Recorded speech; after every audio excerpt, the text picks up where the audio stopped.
And welcome back. It's now time for your lunchtime sports. Athletics first up, national under 20 100-meter record holder Alana Reid has inked a multi-year deal with American-based sports company Nike. Sekou Clark, co-founder of the Octus Global Sports Management, who will be representing Reid, confirmed their development on Tuesday.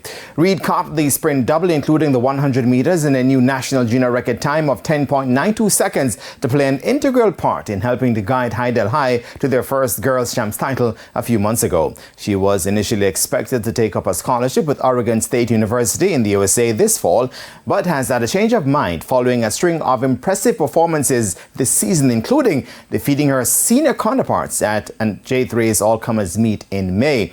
The 18-year-old sprinter is also the reigning world under-20 bronze medalist in the 200 meters.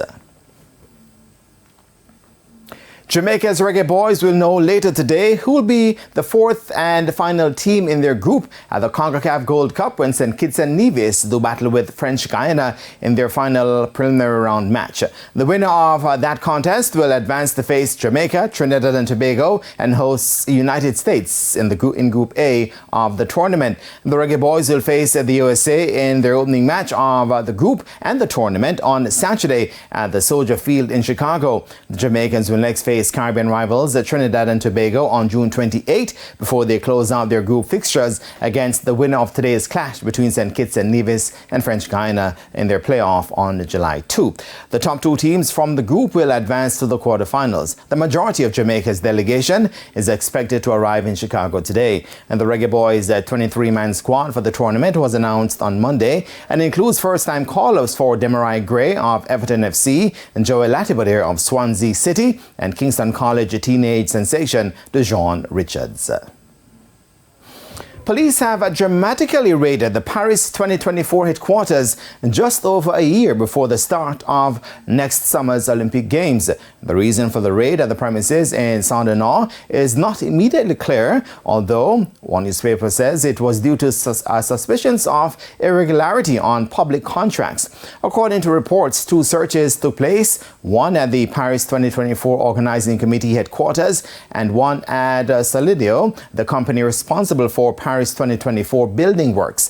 The Central Office for the Fight Against Corruption and Financial and Tax and the Financial Brigade of the Paris Judicial Police are said to be carrying out the raid. They're acting after two preliminary investigations were opened by the National Financial Prosecutor's Office, it has been reported. The first was launched in 2017 for alleged embezzlement of public funds and favoritism over a Paris 2024 contract. In 2022, the second investigation was entrusted to the bride involving contracts involving Paris 2024.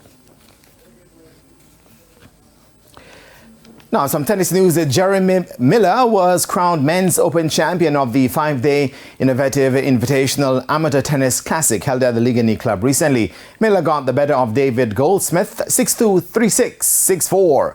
Maureen Williams took the ladies' Class B title with a 3-set win over Raquel Nevins. Nevins took the first set 7-6 before Williams fought back to win the match 7-5, 6-3. The men's Class 2 title went to Lavoy Cruikshank, who got the better of Jeremy Leckie 6-1, 6-4. Rudolph Jackson took the Class 3 honors with a 3-set win over Seth Grinnell 4-6, 6-3, 6-1. Lockett McGregor is the tournament director.